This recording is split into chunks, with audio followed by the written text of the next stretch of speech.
So, you've just loaded Server 2022 onto your desktop and nothing works.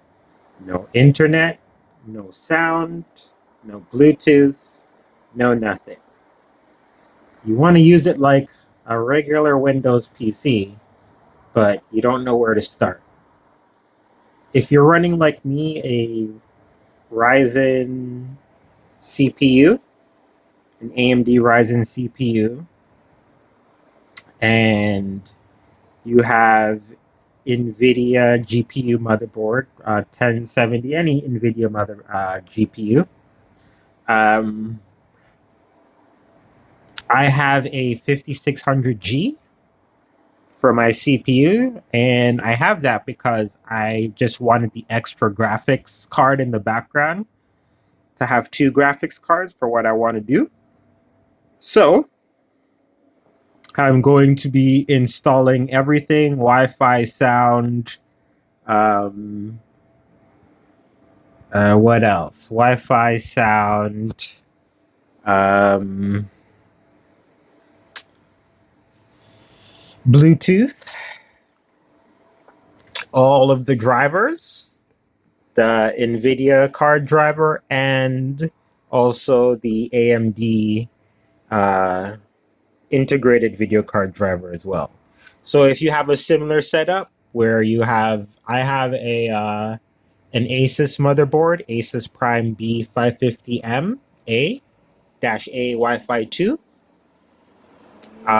So if you have the similar setup and you're looking to do this, or you want to try and do what I'm doing, I'll explain exactly what's going on as I can get OBS Studio installed and everything like that. And the reasoning behind it is just I have to hold this things up. But right now I need to relocate to the router and connect locally to the router with my network cable, because that's where the next step begins. And it's a fairly easy process. You just need the right files. So if you're like me, well, I'll just briefly explain instead of going briefly explain.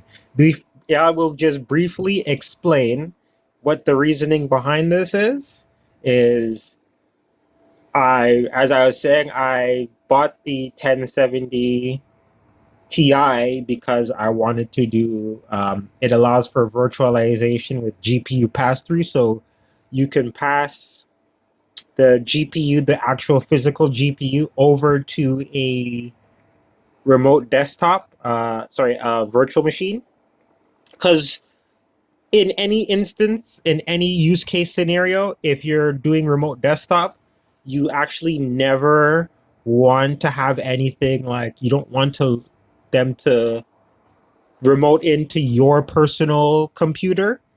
You want them to remote into a virtual machine, because it just adds a layer of security. It's not a real machine. It's in a hypervisor, so it's pretty much almost unhackable, and uh, you can keep all of your files and your network and everything secure.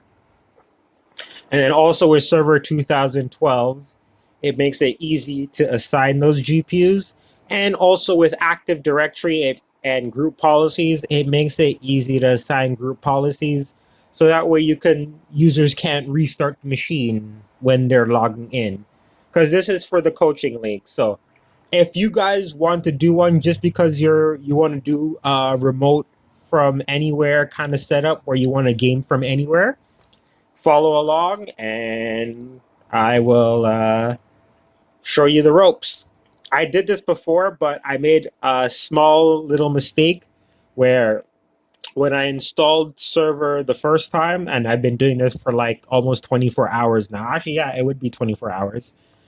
When I installed it the first time, it didn't write the EFI partition.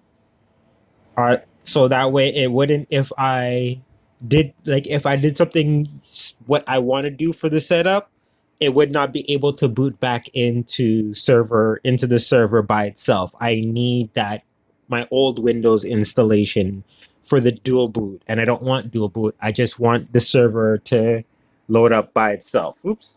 I just want the server to load up by itself. So yeah, I'm going to relocate now. And yeah, we'll see you on the other side.